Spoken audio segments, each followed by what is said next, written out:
Bienvenue sur la radio du Lotus avec Caroline et Michael. La radio du Lotus, on l'écoute partout dans le monde. Bonsoir à toutes et à tous, vous êtes sur la radio du Lotus, Michael le Lotus au micro, accompagné de Caroline. Bonsoir Caroline. Bonsoir Michael et bonsoir aux auditeurs. Ravi de te retrouver pour une belle émission ce soir. Voilà, ça fait plaisir. Et donc, je vais en profiter pour m'immiscer, pour faire la pub pour le chat. Donc, Exactement. N'hésitez pas à nous retrouver sur le chat. Donc, à l'adresse suivante, tlk.io/radio du Lotus. Donc, tlk.io/radio du Lotus. Pour l'instant, il y a Steph qui est là. Bon. Alors, venez nombreux, posez vos questions à l'invité. Voilà, qui est Soraya Dulorme. Bonsoir Soraya. Bonsoir Michael, bonsoir Caroline et bonsoir à tous. Merci d'avoir accepté l'invitation, Soraya. C'est vraiment très gentil de ta part, ça fait plaisir. C'est moi qui vous remercie. Et puis, pour expliquer aux auditeurs, tu connais notre amie Aline Peugeot, parce que j'ai Aline Peugeot en commun avec toi comme amie. Oui. Et puis Evelyne aussi, c'est Evelyne Lenoff qui t'a envoyé vers nous, si j'ai bien compris, c'est ça? Oui, voilà. Tout à fait. Evelyne Lenoff, qui est ma grande amie numérologue, on se connaît depuis de nombreuses années et on a eu l'occasion, toutes les deux, donc, de participer à de nombreux événements, que ce soit des conférences, des formations, et puis aussi des émissions de télé et des émissions de radio et des dédicaces. Donc voilà, c'est la complémentarité entre les nombres, qui est la partie d'Evelyne, et la médiumnité, la voyance, qui est ma partie. Donc on leur fait un petit coucou si elles nous écoutent, et voilà, c'est normal de penser toujours aux personnes qui nous envoient des amis. Je trouve que c'est important aussi. Voilà. Exactement. Alors, nous allons parler, Soraya, de ton livre qui s'appelle « Crée ton futur, déploie tes énergies » aux éditions Maya, que je ne connaissais pas d'ailleurs, tu vois, je découvre. Merci pour les éditions Maya, ça fait plaisir aussi, c'est bien. Oui, effectivement, donc les éditions Maya développent aussi une série d'ouvrages ésotériques. Et ce livre donc est sorti en février déjà, ça passe vite. Oui. En février 2024, Crée ton futur, déploie ton énergie. Où ce livre fait aussi partie de mon héritage culturel, puisque je suis d'origine indienne du côté de ma mère. Et dans ce livre, on a la joie, enfin je l'espère, pour les lecteurs et pour les auditeurs, de découvrir tout le patrimoine, tout l'héritage culturel, spirituel donc de l'Inde, qui vont bien évidemment de la méditation, des mandalas, des mantras, qui sont des éléments qui sont sacrés et qui font partie de chaque Indien et de chaque Indienne. Et ils utilisent vraiment donc ces éléments-là pour améliorer donc leur quotidien. Oui, en lisant ton livre, c'est ce que je me suis dit, Soraya, c'est sûr, elle est à fond dans tout ce qui est Inde, beaucoup de sujets dont on va parler. Mais je voulais savoir, est-ce que tu pourrais nous expliquer ton parcours, nous dire un petit peu qui tu es, te présenter, comme ça les auditeurs te connaîtront un peu mieux, et puis on va parler de ton livre ensuite, voilà. Bien sûr, avec grand plaisir. Merci. Alors j'exerce maintenant depuis donc 23 ans.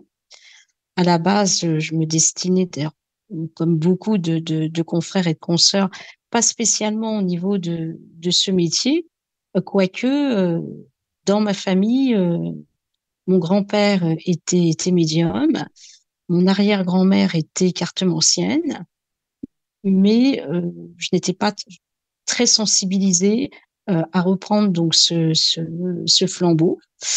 Et il y a eu, donc, puisque je me prédestinais donc au métier pour être animatrice radio ou télé. Bienvenue. Donc j'ai fait. On est à la radio, tout va bien, c'est bien. Voilà. J'ai fait des études dans ce domaine. J'ai exercé, et il se trouve qu'à un moment donné, le directeur donc de la station m'a demandé d'organiser le dimanche après-midi des émissions consacrées donc à la voyance et à l'astrologie. Donc j'ai fait des recherches pour trouver donc des invités. J'ai été un petit peu prise au jeu parce que voilà, donc le but de cette émission était que le praticien en art divinatoire puisse répondre aux auditeurs. Il se trouve, en toute humilité, dit, j'avais donc des réponses. J'avais aussi donc envie donc d'aider les autres. Et puis voilà, une astrologue qui faisait partie de mes invités avait retracé mon thème astrologique et avait dit que eh bien les planètes et les maisons étaient en harmonie dans le domaine spirituel et que j'allais très certainement donc aborder donc ce métier. Donc j'ai pas voulu donc faire donc n'importe quoi. Donc j'ai pris tout d'abord des cours en tarologie. Il y avait une école à cette époque-là qui était dirigée par Marie-Thérèse Deslongchamps, qui est une astrologue, qui donnait des cours d'astrologie, également donc de tarologie. Donc j'ai appris l'astro. Mais je me suis plus engagée dans la partie donc tarologie.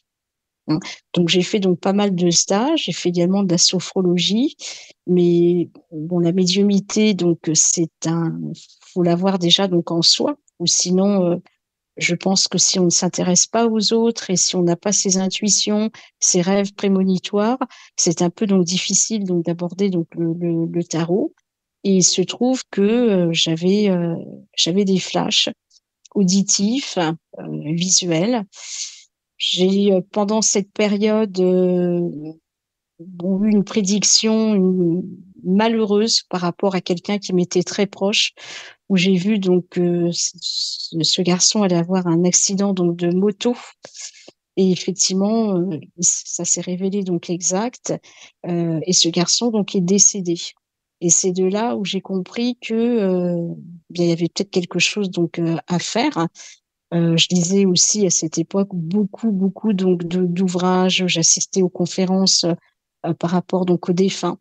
Et à ce moment-là, donc j'ai commencé donc à faire bénévolement mes premières consultations, parce que là aussi c'est important. Il faut donner, il faut se tester, il faut se remettre donc en question, et il faut faire travailler donc aussi ses énergies.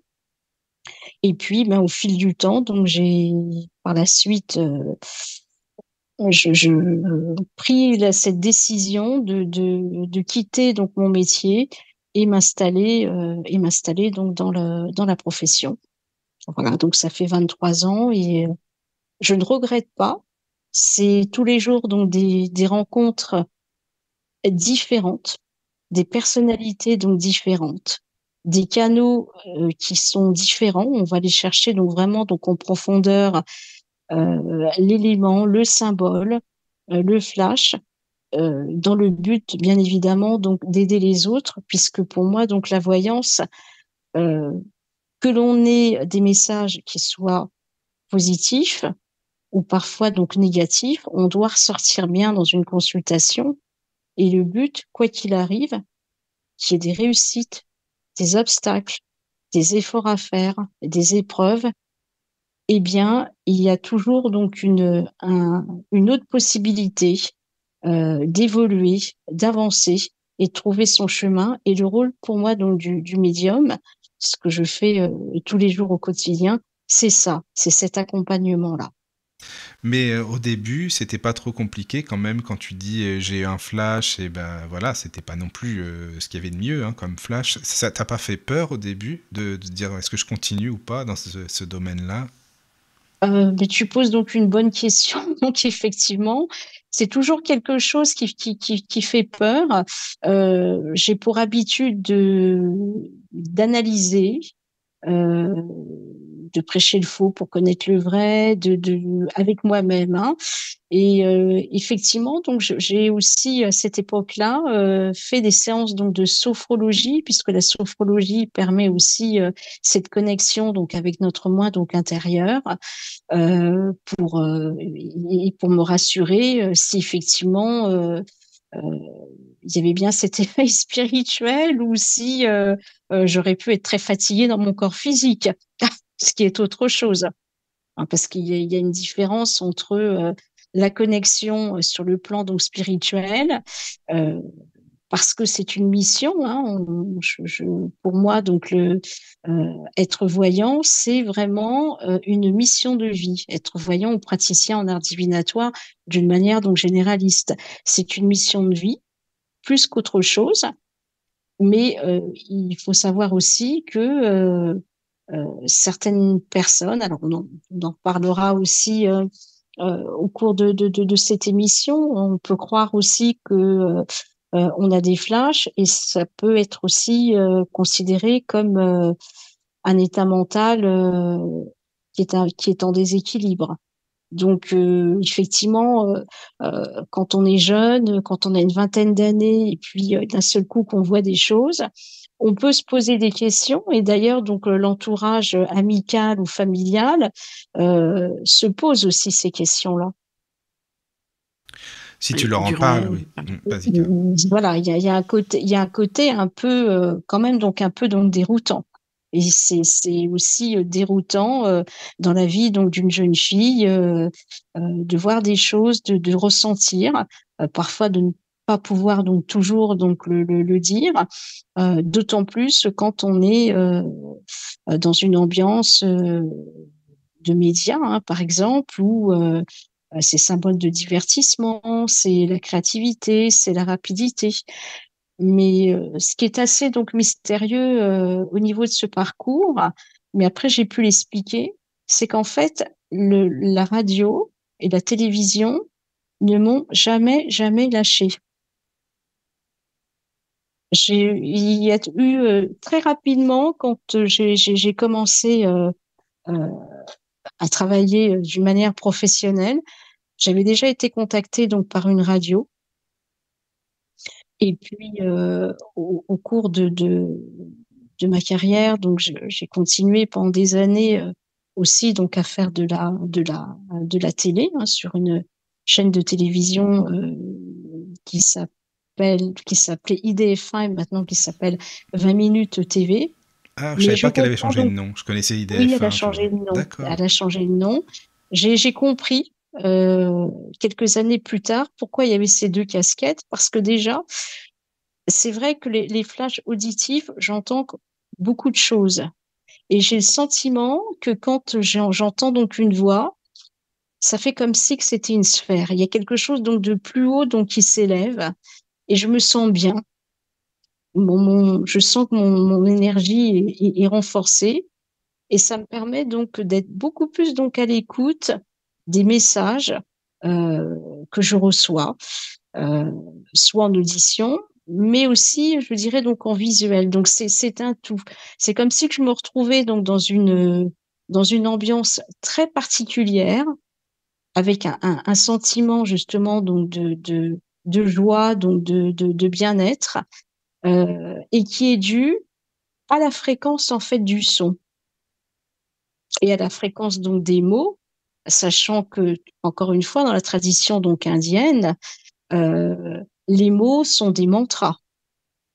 Oui, Hein, oui. Oui, oui. c'est-à-dire que dans les mantras, donc ce sont des sanscrits, c'est les voyelles et les consonnes et l'harmonisation donc des voyelles et des consonnes forment un mot. Chaque mot, donc chaque lettre a également donc correspond donc à un chiffre, va correspondre donc également donc à un symbole. Et le fait d'être en communication donc avec ce mot et à l'intonation donc d'une voix qui est aussi donc fait partie donc d'un mantra, va permettre effectivement d'ouvrir euh, ces centres d'énergie hein, qu'on appelle donc les chakras. Encore une fois, donc les chakras, donc centre d'énergie, et ce mot-là donc qui est un mot qui vient du patrimoine donc indien que l'on découvre également dans le livre. Oui, et on en parle beaucoup ici maintenant. Hein, enfin, les chakras, on en parle énormément maintenant, c'est vrai. Hein. Tout à fait, tout à fait. On en parle de plus en plus, et tout ça donc va contribuer donc en fait donc à un éveil du corps physique. Je me sens bien physiquement, un éveil du corps psychique, c'est-à-dire que mon état donc émotionnel, ce que j'ai dit, je te disais donc tout à l'heure, cette espèce donc de joie, ce bien-être, et va être en harmonie avec ce corps donc spirituel qui va me permettre d'être un canal et de recevoir donc en fait donc les messages et d'ouvrir mes centres d'énergie pour pouvoir explorer ses capacités donc médiumniques et répondre à la question donc de la personne. Et quand j'ai cette personne-là au téléphone pour des consultations téléphoniques ou en visuel, eh bien là, donc c'est dans le cadre donc d'une consultation, donc tout est dans la bienveillance, tout est clair parce que je vais m'ouvrir donc complètement. Oui, Et c'est une bien ouverture évidemment, d'esprit, c'est important. voilà, c'est Oui, ça. oui, oui. Voilà, Mm. c'est comme en fait donc un sportif ou Oui. comme un danseur qui va être en préparation pour ensuite se donner donc en spectacle. Donc je me donne pas en spectacle donc en Non, non, mais voyance. dans ton livre, Et tu allies bien le voilà, corps et l'esprit, par contre. Tu parles même de la tout à fait, danse, tu parles de... Enfin voilà, c'est bien tout relié, à quoi. fait. Mm. Tout à fait. Tout est vraiment, tout est lié dans le Oui. corps, dans le corps humain. Et notre âme, qui fait partie donc de ce véhicule donc spirituel, est rattachée, donc ne l'oublions pas, donc à l'univers. Or, l'univers connaît donc notre destinée. Quand nous arrivons donc sur Terre, nous avons donc une mission de vie. Nous avons signé un CDD. Voilà, dans ce CDD, y compris les personnes que nous allons donc rencontrer. Euh, certaines vont être positives, d'autres vont nous occasionner peut-être des petits bobos au cœur. Mais c'est pas grave, ça fait partie de notre évolution. Quand on l'a compris, les choses donc elles vont beaucoup mieux. Et pour en revenir justement donc au métier, euh, être praticien donc en art divinatoire, c'est une mission qui fait partie de notre évolution, de nos évolutions, pour ceux qui croient donc en vie antérieure. En l'occurrence, moi j'y crois. Et, et ce n'est pas, Bienvenue au club. voilà, il n'y a pas de hasard. On Mm. ne fait pas cette mission de voyant qui est pas toujours donc évidente. C'est vrai, donc il faut le dire hein, pour répondre également de nouveau donc à ta question de tout à l'heure. Il y a effectivement ses avantages, mais il y a aussi donc ses inconvénients dans la vie de tous les jours, hein, où il faut sans arrêt être ancré, il faut avoir donc les pieds sur terre, il faut faire la part des choses entre euh, les messages, euh, puisqu'on est là donc pour les délivrer.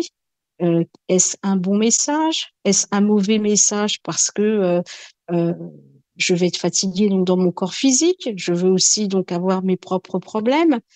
Donc il y a tout un nettoyage à l'intérieur. C'est pour ça que la méditation donc nous aide beaucoup à franchir ces différentes étapes, hein. On en parle aussi donc dans le livre.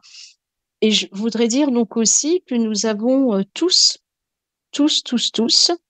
des possibilités pour développer nos facultés extrasensorielles et d'ailleurs donc à la base notre intuition, puisque l'être humain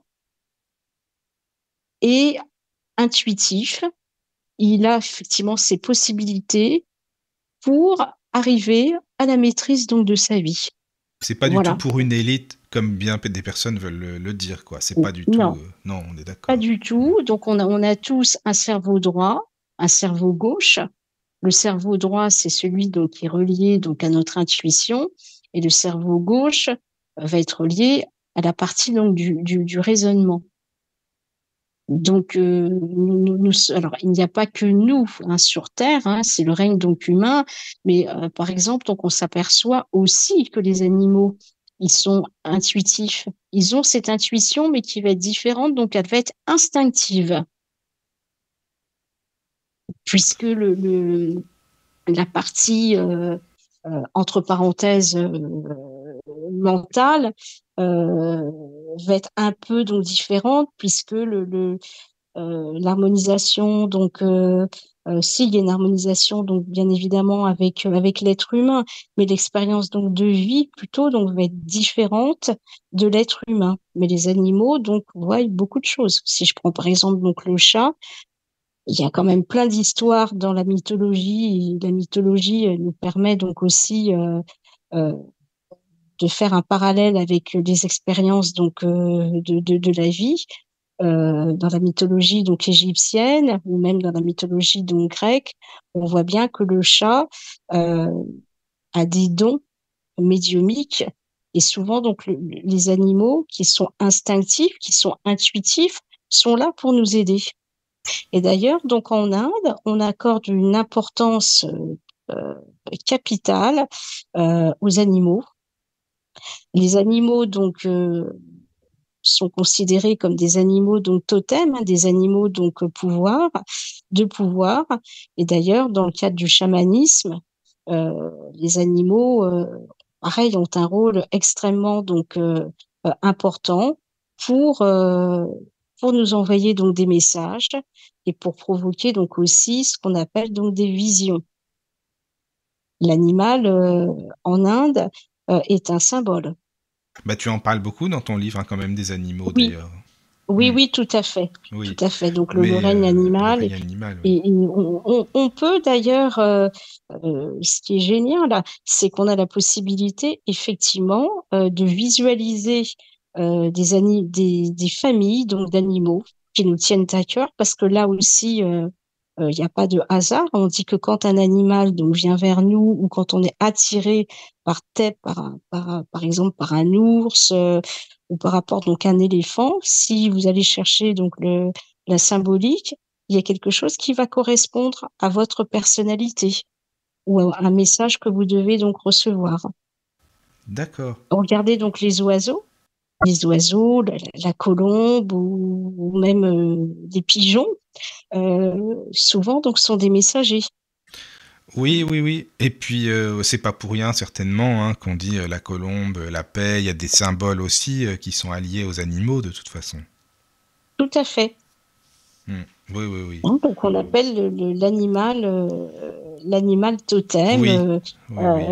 l'animal donc de pouvoir, et il est très très intéressant donc de travailler, et parfois donc notre animal donc de pouvoir peut changer en fonction de notre évolution. Oui, oui, oui, Mais oui. comment on peut connaître son animal? À part être Alors attiré par un animal, mais ça, on a des guides qui sont humains. On a, mais dans la tradition donc chamanique, on le dit aussi souvent, on a des guides qui sont donc des animaux. Donc, il suffit tout simplement de méditer et de poser donc la question à son maître donc intérieur. Notre maître intérieur, qui est en fait l'âme personnalité, c'est ce dont on a besoin pour avancer dans la vie. Et en demandant à notre maître intérieur quel est donc l'animal sur lequel je peux me greffer pour avancer, pour avoir un message, eh bien, ou dans le cadre d'une méditation guidée, cet animal va apparaître. S'il n'apparaît pas, ce n'est pas grave. On a posé donc la question à notre moi intérieur. Et peut-être, dans les jours, dans les semaines, vous allez regarder donc à la télé, hop, il va y avoir donc une image, mais quelque chose qui va vraiment retenir votre attention. Par exemple, je vais vous donner un exemple. Tiens, vous avez changé de chaîne et vous tombez sur un film, ça se passe par exemple au Canada, et il y a un sanglier.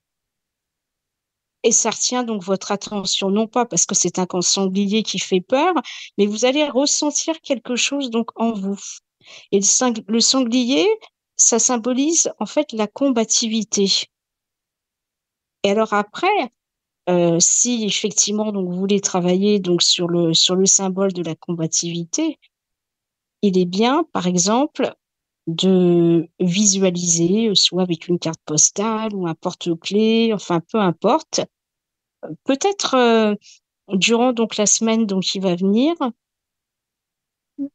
visualiser donc ce sanglier, demander quel est le message qu'il a donc à vous dire et visualiser aussi le mot combativité. Eh bien, vous verrez que peut-être, dans le cadre de votre travail, vous allez peut-être donc changer donc de service ou vous allez devoir, par exemple, entreprendre donc une formation où il y a beaucoup, beaucoup de choses donc à apprendre. Donc, il va falloir avoir la force, il va falloir être combattant. Ça peut être aussi donc, un problème, au niveau donc de votre famille. C'est, heu, vous allez peut-être devoir donc, déménager ou dans l'immobilier, tiens, heu, vous envisagez donc d'acheter donc une maison, mais par contre, vous allez devoir faire donc des travaux. Vous voyez? Donc il y a tout un tas de choses comme ça, donc des fois donc l'univers ne s'improvise donc à nous et nous donne donc des clés Il faut et faire c'est attention aux avec ces signes, clés au que final. nous devons faire donc le chemin parce que si tout était facile, on ne serait pas donc sur terre. Mm. Or nous sommes là donc aussi pour évoluer et pour atteindre la maîtrise donc de la vie. Et la maîtrise de la vie, c'est en cette vie, mais aussi donc il faut préparer aussi pour les prochaines vies. Si on s'intéresse bien sûr donc aux vies donc Oui, antérieures. C'est important aussi, hein, tu as raison de le dire, se préparer, oui, oui, oui, par rapport à tout ce que l'on fait. Au karma, Tout à fait, tout à fait. Hein. Donc oui. alors la notion donc de karma aussi, c'est un concept donc indien. Oui, C'est vrai que je rencontre tous les jours des personnes qui vivent des choses formidables et puis aussi donc des personnes malheureusement donc qui sont confrontées donc à des très très lourdes épreuves. Alors la voyance va être là pour effectivement dire pourquoi, qu'est-ce qui va se passer. Euh, la voyance est aussi donc prédictive. Mais c'est aussi, une façon donc de guider aussi donc les autres, sans faire bien sûr de psychologie, attention. Un voyant donc n'est pas du tout donc un psychologue, mais aussi donc passer le message donc aux gens que le karma, contrairement à ce que l'on croit, le karma n'est pas un concept négatif. mais Le ce que tu dis, c'est le super important, hein, tu sais, Soraya, parce que souvent on a l'impression que c'est punitif, c'est vraiment quelque c'est ça. chose, voilà, et ça, c'est bien ce que tu dis, ouais, C'est ouais. ça. Donc le karma est là justement pour nous faire prendre conscience de ce qui se passe donc dans notre vie et de nous dire d'avancer. Alors, pour les auditeurs donc qui nous entendent, ils vont dire: «Oui, mais alors Soraya, il y a des épreuves, qui sont parfois donc très, très graves», hein. Heu, je vais prendre un exemple assez gros. Pour faire comprendre, imaginons que quelqu'un soit incarcéré par défaut. C'est un karma. Alors, qu'est-ce qui va se passer? Ou c'est une personne qui est accusée à tort, ou c'est une personne qui, malheureusement donc, a commis, des actes, répressifs. En vérité, parce que donc là, pareil, donc la prison, l'incarcération, l'intériorité, c'est un symbole. Ça devrait lui permettre, en principe, je dirais de changer, de faire un travail donc sur soi-même. Mais j'ai pris l'exemple donc le plus gros, je dirais donc c'est pour faire comprendre. Pourquoi? Parce que le karma souvent s'apparente donc à un enfermement, à un blocage. a un frein, c'est le karma. Mais quand on a donc ce frein, en fait, l'univers donc nous demande de sortir justement de ce blocage, d'avancer, de prendre conscience justement donc par la méditation de nos erreurs, de nos faiblesses, et de faire de cette faiblesse une richesse avec la possibilité donc de transformer, je dirais, donc sa vie.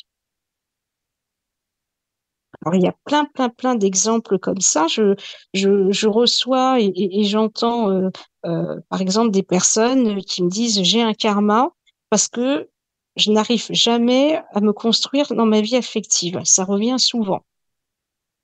Ça revient très souvent.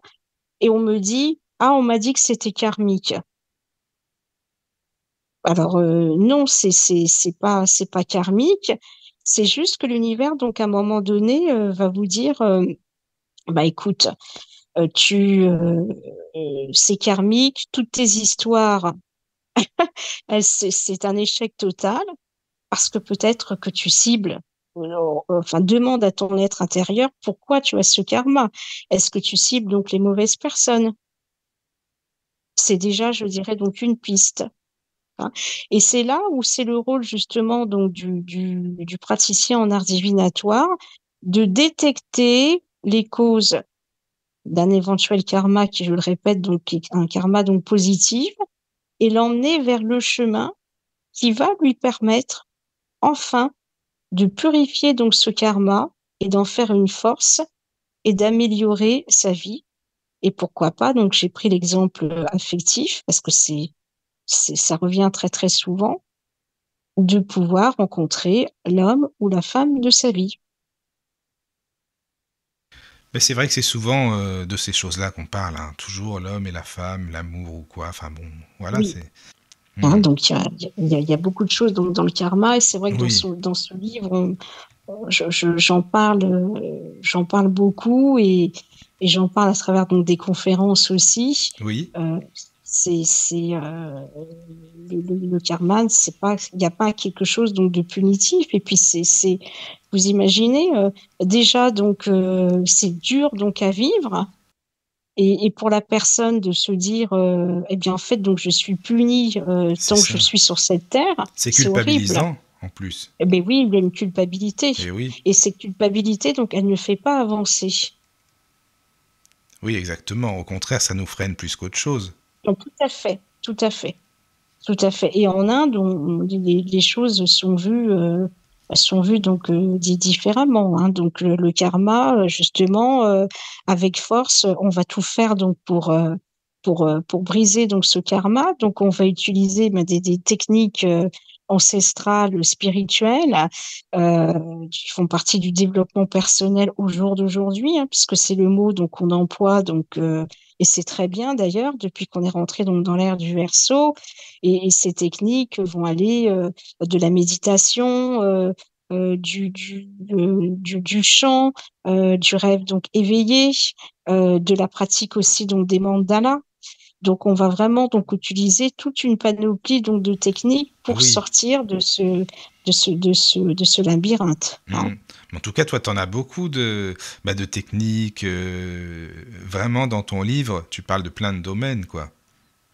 Oui. Alors, en fait, je parle vraiment donc de la richesse du patrimoine Oui, spirituel donc indien donc au sens large, hein, puisque bien sûr. il y a effectivement donc tout ce qui est donc l'Inde, mais il y a aussi donc le chamanisme, hein, où ça fait partie aussi donc une partie donc de l'Inde. Donc il y a énormément donc de pratiques. Alors attends, je sais, Soraya, juste un truc que je voulais bien remettre en place, parce qu'à la radio, je le dis, mais au moins, toi, tu seras beaucoup mieux placé que moi pour le dire. Tu parles du chamanisme. On est d'accord qu'on ne devient pas chaman en 2 semaines. Ah, je suis entièrement d'accord Non, donc mais je te avec toi. demande ça, hein, parce que maintenant, il y a des Oui, chamans en 2 semaines, ils sont tous chamans, les gens, maintenant, c'est bon, oui, quoi. mais malheureusement, alors tu abordes donc un sujet qui fait aussi partie excuse-moi, d'expression de mes coups de gueule. Bah, c'est pour ça que je le dis, ça tombe bien. Voilà, exactement. Parce que au jour d'aujourd'hui, on est chaman donc avec 4 stages. On est voyant donc avec 4 stages. Et c'est extrêmement donc dangereux, hein.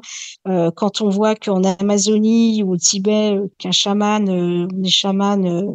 il faut 20 années Mais oui, c'est toute une d'expérience, vie, quoi. d'initiation, Mm. d'épreuves, hein, aussi, hein, pour arriver à être proclamé, si on peut appeler ça comme ça, plutôt d'être initié et de pouvoir donc initier donc les autres. Et je déplore effectivement donc toutes ces écoles donc chamaniques qui peuvent être aussi donc également donc dangereuses quand elles ne sont pas donc encadrées par des vrais chamans. Et quand je dis des vrais, c'est vraiment des vrais comme j'ai cité, Oui, hein, c'est des ça. chamans qui ont été initiés. Le chamanisme, ça n'a rien du tout à voir avec ce qu'on nous dit ici, quoi. C'est ça, je voulais dire. C'est Ah bah il suffit pas d'avoir donc un un tambour et tambour, puis voilà. de danser C'est ça. autour des arbres. On est d'accord. Voilà, c'est ça, quoi.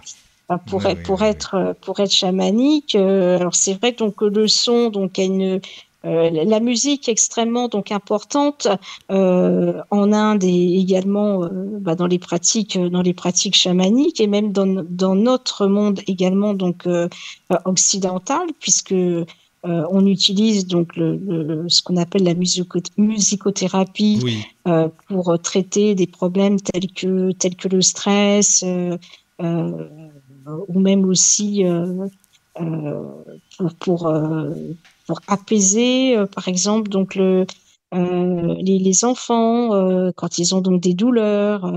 Donc la musicothérapie a pris beaucoup d'importance là dans notre monde moderne, alors que la musique dans la tradition donc indienne euh, est d'une grande richesse, et elle a toujours justement donc été là pour provoquer un mécanisme de déblocage, déjà donc pour faire rayonner encore une fois tous nos chakras, puisque les chakras donc ont également donc des couleurs, hein, concernant donc la vitalité, l'ouverture du cœur, euh, débloquer aussi la partie sexuelle, développer donc notre troisième œil, la connexion donc avec le monde divin, hein, qui est la couleur mauve.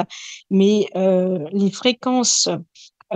ces fréquences de son vont effectivement donc provoquer quelque chose donc en nous, hein. C'est comme une forme de transe, mais une transe qui est donc légère.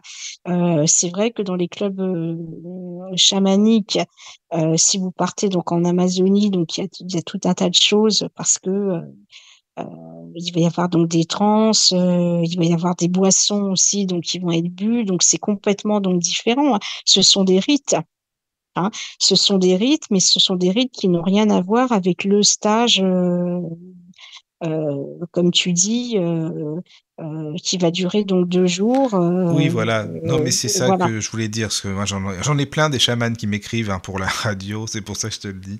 Moi, je voulais Tu as demander, bien raison. Oui. je voulais poser la question, en Inde, il y a beaucoup de voyants, de médiums, mais enfin, ils sont appelés comment? Alors, euh, ils peuvent utiliser donc des supports qui peuvent être complètement donc différents. Bon, ils sont aussi beaucoup cachés.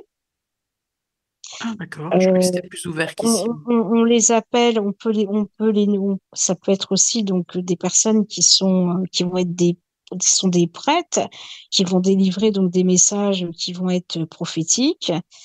Mais ça peut être aussi des gens comme toi et moi qui vont utiliser les mêmes arts divinatoires. À la différence, c'est que le sacré, de toute façon, donc joue un rôle important dans la civilisation donc indienne. Euh, Ils vont peut-être, hein, je le dis donc en toute humilité, euh, beaucoup plus se fier donc à leur méditation, à travailler donc sur eux-mêmes pour harmoniser leurs chakras, à utiliser les mandalas, à utiliser également donc des gestes, puisque donc qu'est-ce qu'un geste? C'est l'interprétation d'une énergie donc de son corps. Hein. Mhm. Quand vous regardez par exemple le Bharatanatyam, donc c'est une danse sacrée qui raconte les choses d'une vie, qui raconte la vie quotidienne d'un individu. Donc un voyant donc indien peut très bien, en écoutant de la musique, en faisant certains gestes, en faisant certains sons, être en élévation et pouvoir délivrer donc des messages médiumniques à ceux et celles qui viennent le consulter. D'accord. Voilà. Mais on retrouve aussi, bien évidemment, les mêmes choses dans notre monde occidental. Oui, oui, mais c'est intéressant, c'est de voir la manière de faire, justement, comment on les voit là-bas aussi. Bien sûr, parce que c'est quand même différent. Et ça, Oui, c'est bien, tu le dis. Et merci beaucoup de l'expliquer comme ça. voilà. Et puis je voulais aussi donc rajouter, ça c'est pareil, donc ça je n'ai pas eu cette opportunité donc d'apprendre, mais il y a aussi donc l'astrologie donc indienne, hein, qui est complètement donc différente. Il y a aussi, peut y avoir aussi de l'interprétation en cartomancie avec comme symbole les animaux donc totems. Mais tu sais, on en parle beaucoup ici, c'est pareil, des animaux totems. Il y a même des oracles avec les animaux totems dessus, tu sais, pour trouver notre animal totem. Enfin bon, ça aussi, hein, Oui, t'avais déjà entendu, hein, certainement. oui. Donc on en parle quand même beaucoup, beaucoup en ce moment. Je sais pas si c'est une mode ou quoi, j'en sais Alors, rien, mais c'est un petit peu normal avec l'évolution de nos sociétés. oui, Alors, c'est vrai que en Europe, on en parle beaucoup parce que bon, il y a eu il y a eu des crises environnementales, il y a eu beaucoup de choses, mais on est en train de s'apercevoir, on redonne donc la place au règne animal, également donc au règne végétal. Donc, à partir du moment où on a commencé à se dire, bah tiens, le règne animal, il n'est pas là donc pour rien, eh bien, on est allé un petit peu puiser nos recherches dans les traditions, par exemple donc indiennes, et s'apercevoir que eh bien un animal donc a sa particularité, donc on appelle ça l'animal totem, et c'est pour ça qu'au jour d'aujourd'hui donc on en parle beaucoup plus qu'avant, je pense. oui, oui, c'est vrai qu'on en parle beaucoup. Mais c'est vrai que tu abordes tellement, tellement de sujets. D'ailleurs, je voulais savoir pourquoi est-ce que tu as eu enfin, l'idée d'écrire ce fameux livre? Parce que bon, ça m'a intéressé quand je l'ai lu. Crée ton futur, déploie tes énergies. Alors, Oui, en oui, plus, il est accessible à tous, hein. Je le dis pour les auditeurs, hein. C'est un livre qui n'est vraiment pas compliqué à lire. Voilà, il est vraiment très bien. Donc, bon, c'est normal. D'ailleurs, il y a une Oui, question en ce sens sur sur le le chat. chat d'Estelle qui demande comment déployer son énergie et Ah pour ben quel voilà. usage, justement. Merci Estelle, Voilà. voilà, c'est parfait. alors, Et où trouver le livre, entre parenthèses. alors merci pour la question.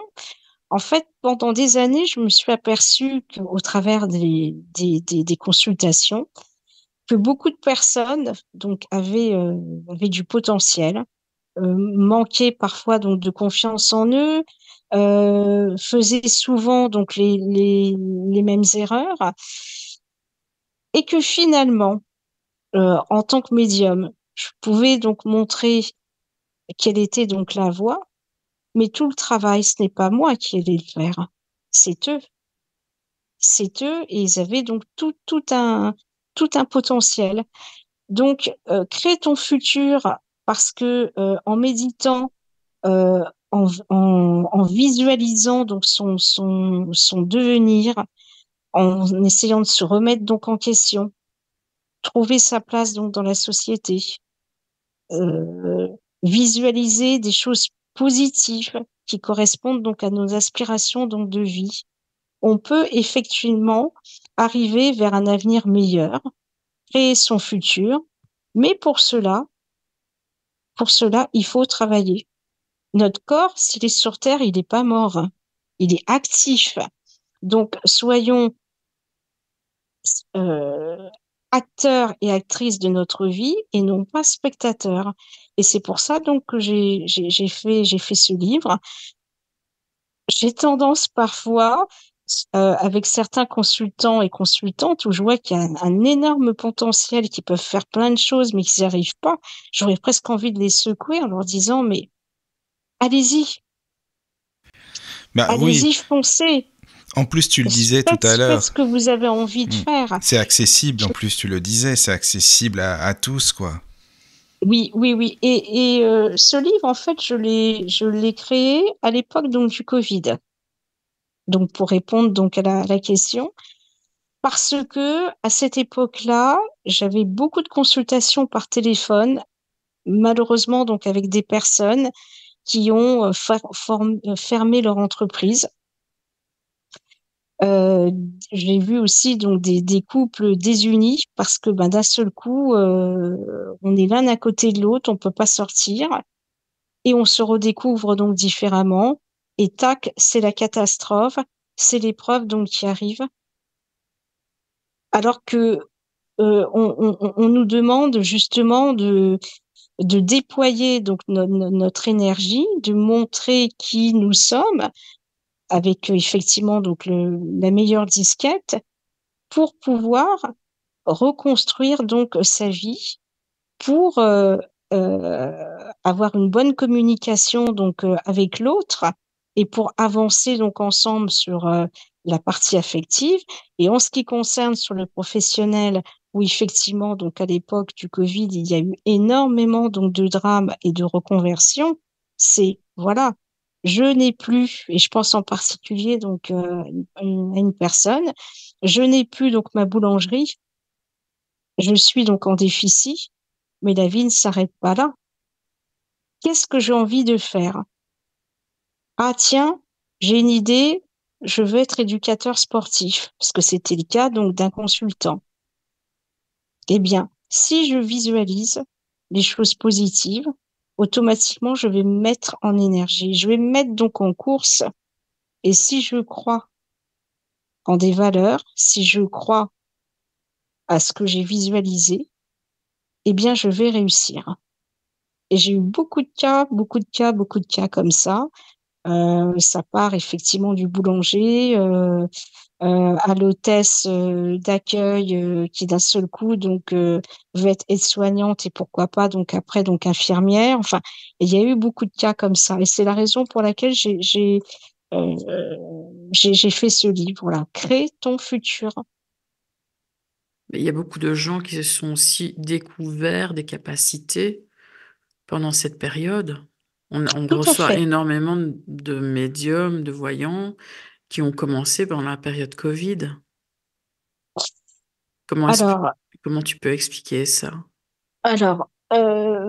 c'est un petit peu normal parce que à cette époque-là, bon, c'était pour moi la période Covid symbolise également la solitude. Mhm. On parlait du karma hein, tout à l'heure, hein. Oui. Le Covid, c'était aussi donc une période donc karmique. On s'est retrouvé face à soi-même. Et même si on était avec un conjoint, une conjointe, parce qu'on ne travaillait plus ou avec les enfants donc qui hurlaient à la maison, je dresse donc le tableau. Automatiquement, on s'est retrouvé donc avec soi-même. Il y a eu donc des peurs. Donc, on a dû puiser au fond de soi-même. On a dû aussi donc faire appel donc à son intuition, puisque à ce moment-là, donc il y avait plus de perspective donc sur l'avenir. Donc, on a dû travailler donc sur soi-même, et en travaillant sur soi-même, on a développé quelque chose qui était déjà donc existant. Hein, encore une fois, comme je le disais donc au tout début de notre entretien, euh, on ne devient pas donc voyant donc en 2 semaines. On n'est pas venu voyant et médium pendant la période du Covid. C'est qu'on avait donc quelque chose qui était pour les personnes qui sont vraiment donc médiums, qui était déjà donc en nous depuis longtemps et qui s'est développé en raison donc d'un choc, d'une période donc karmique qui nous a obligés à nous intérioriser, à développer donc des choses donc en nous avec notre cerveau droit et être en connexion à ce moment-là avec avec l'univers pour s'intéresser beaucoup plus donc aux autres et pour développer donc des dons puisque la période du Covid donc était une période donc chaotique, donc il fallait sortir de là, donc sortir donc de nous-mêmes, donc oui, ça a développé effectivement des dons de voyance, comme des dons aussi de musique, j'en ai vu, et même des dons de danse. Ben, c'est pas une période qui était là pour rien, hein, ça c'est sûr de toute façon. En Tout plus, à fait. c'était pas individuel, donc c'est quand même pour le monde qu'il y a eu un truc par rapport au karma, quoi.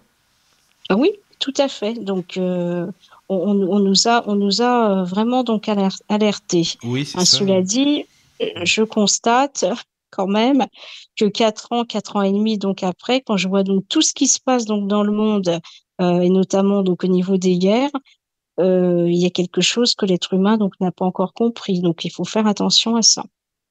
Peut y avoir donc Oui. d'autres choses. Enfin, ça, c'est le peuple, c'est autre chose, hein, entre le peuple et Oui, les élites ou je sais pas quoi, c'est différent, quoi, tu vois. Eux, ils ont pas oui, oui. compris, peut-être, mais c'était ce qu'ils voulaient, de toute façon, donc c'est ce qu'ils veulent. Et c'est ça. Et je pense qu'il y aura également d'autres épreuves donc à venir, puisque il y a des choses encore que l'être humain n'a pas compris. Donc, mais ça, à chaque époque, il y a toujours effectivement donc des chocs, des chocs karmiques qui vont nous permettre donc d'avancer, d'évoluer et puis aussi de développer des passions et développer donc aussi donc des dons. La voyance aussi donc a beaucoup donc avancé. Elle était donc cachée, elle était interdite en France, par exemple, et dans des pays donc d'Europe. Ah oui, mais attends, tu parles de... C'était interdit quand ça? Il y a très longtemps, pas... C'est ça? Alors, la voyance, j'ai pas exactement donc les dates, mais elle était inscrite, je pense encore dans les années 70. En 70, on pouvait donc, bon, ça se pratiquait, mais en vérité, donc, elle était donc interdite. Mais ça, c'est par l'Église. Oui, c'est par l'Église, mais Mais ça allait de pair avec... Oui, c'est ça. voilà, mais elle était quand même donc interdite. Oui, Bon, oui, d'accord. c'est vrai que la religion est opposée donc à la voyance. Bon, bah, ils sont opposés à beaucoup de choses en même temps, mais à la Voilà, médiumnité, à la voyance, à l'ésotérisme et tout, enfin, voilà, quoi. voilà. Mais c'est vrai donc à chaque époque, quand on regarde donc l'histoire de la voyance, où avant on était brûlés, la voyance était considérée comme on était des sorciers, des Oui, voilà. sorcières, et C'est ça. on pouvait être brûlés. À l'époque donc des guerres, c'est pareil, qui ont été très traumatisantes. On a eu aussi donc besoin donc des voyants. Donc la voyance a commencé aussi donc à sortir du côté très secret et du côté donc diabolique. Et il y a eu toute une mouvance par la suite dans les années 75, 80, 90, avec des gens comme Béline, comme Béline, comme Madame Indira, Eh oui, ça s'est avec son démocratisé avec eux aussi. voilà Oui, oui, la voyance s'est démocratisée. oui, oui, Et ça, c'est d'accord. donc à chaque époque, effectivement, quand il y a eu donc des périodes qui ont été donc karmiques, il a fallu prendre conscience donc des choses, s'intéresser sur soi-même, s'intéresser à la société, Oui, et ça a engendré effectivement donc Ça Parce fait que sortir donc la c'était pour voyance. les initiés avant, en fait, simplement, c'est ça? C'était les Oui, initiés qui voilà, connaissaient c'était. les cartes, le Alors, langage. voilà, c'était réservé vraiment donc aux initiés.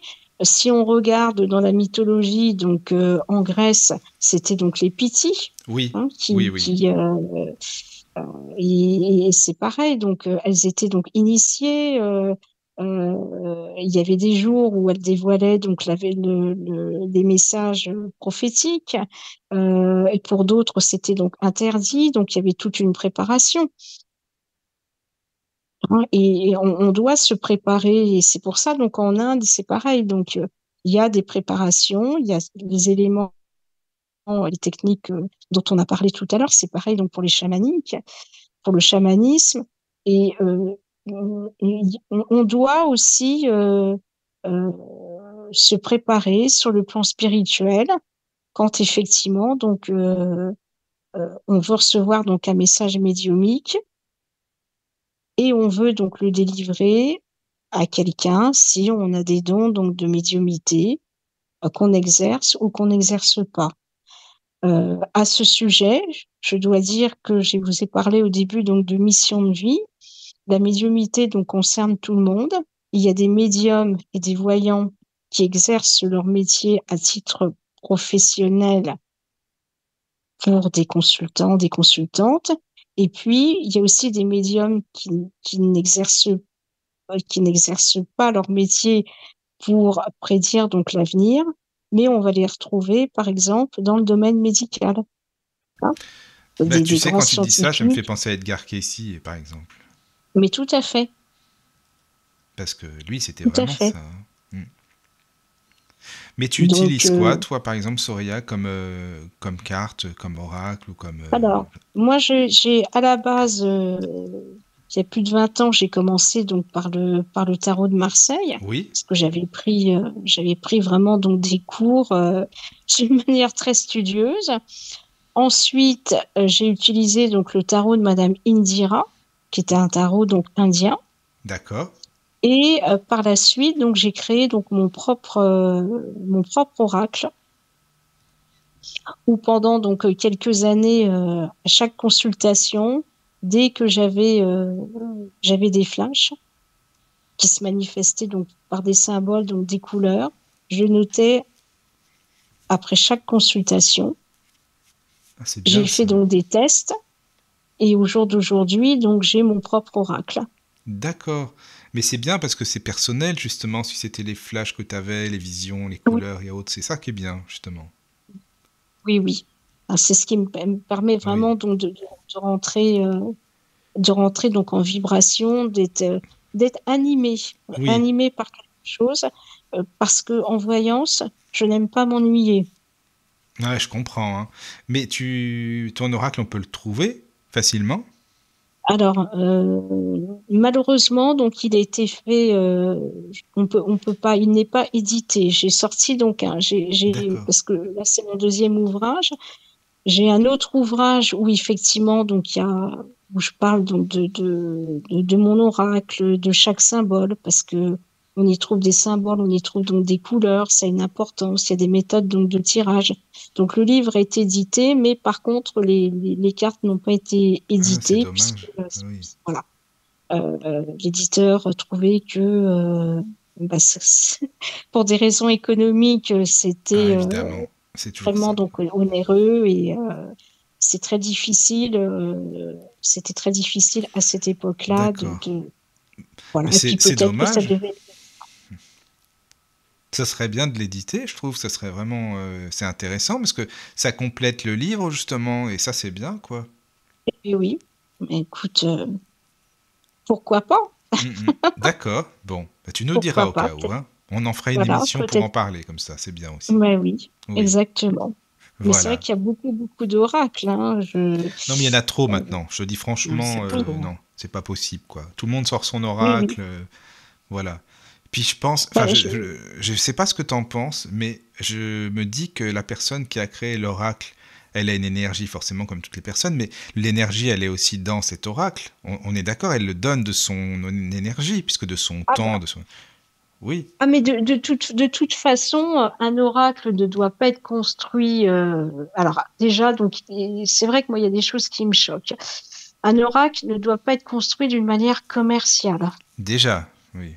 Ça, c'est déjà donc la première chose. Un oracle, si on revient donc au Piti, par exemple, je trouve que que c'est pas mal donc d'en parler. C'est vraiment donc ce sont des symboles, c'est des visions. Oui, c'est Et ça. chaque forme va correspondre donc à un nom. Chaque forme géométrique qui est sacrée va correspondre donc à quelque chose. Chaque tableau que l'on trouve donc sur la carte va correspondre donc à une vie donc quotidienne.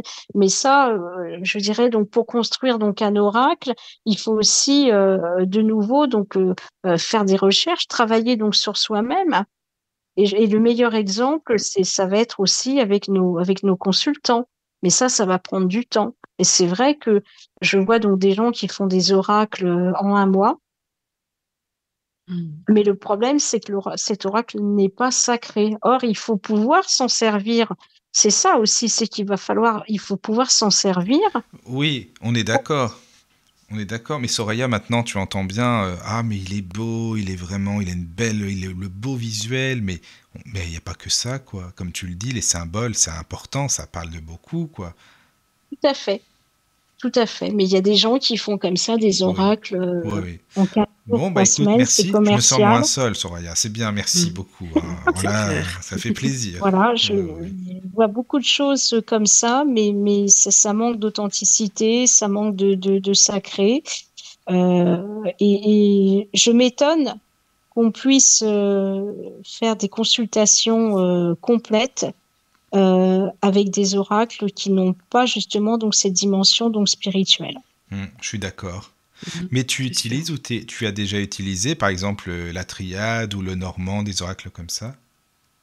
Alors moi, je n'ai utilisé que le tarot de Marseille, qui est D'accord. vraiment donc pour moi donc un tarot euh, qui est symbolique, puisque le monde donc est rempli donc de symboles. Et le tarot de Madame Indira, parce que ça fait partie donc de mes origines, et je trouvais qu'il était très coloré, et les couleurs donc me permettent de rentrer dans un champ médiumique. Bon, je connais donc la triade, je connais donc Béline. Hein, attention, sont des tarots, donc des cartes que je respecte. Après, on choisit l'oracle qui nous permet de rentrer dans un champ intuitif ou médiumique. Oui, oui, oui, c'est l'oracle qui te parle, tout simplement, qui ressemble plus à C'est ton ça. énergie. Mais le tarot dont tu parles, c'est deux, pardon, je retiens pas le nom, India, enfin, comment il s'appelle, tu Le dis? tarot de Madame Indira. Indira, pardon, voilà. Est-ce qu'il a les mêmes symboles, même si c'est pas le même visuel que le tarot de Marseille? Les lames, elles sont un peu pareilles ou non, rien à voir du tout? Ah, c'est complètement donc différent parce que Madame D'accord. Indira donc alors, déjà, il faut savoir que Madame Indira a dessiné son tarot quand elle avait 4 ans. Ah oui? Mhm. Ah, Elle c'est fou commençait donc ça. à faire des dessins. Bon, après, D'accord. donc, ces dessins, bien évidemment, se sont affinés, Oui, se sont oui. améliorés. Mais c'était vraiment donc une histoire. Hein. Et on en revient encore donc à l'héritage donc de l'Inde, où effectivement donc les arts divinatoires, donc le sacré, sont les histoires de la vie quotidienne. C'est la vie, la mort, Oui. le travail, le mariage, la famine, l'abondance, les dépenses, l'accident. On retrouve donc c'est la rencontre. Tout ce qui fait partie Et là, finalement c'est des de choses, la voilà, vie. ça me parle parce que La- c'est concret. Oui, c'est concret, oui. Ah, mais c'est génial. En tout cas, merci beaucoup, hein, Soraya, nous partager tout ça parce que ça fait Bah, vraiment je t'en prie. plaisir. C'est vraiment intéressant.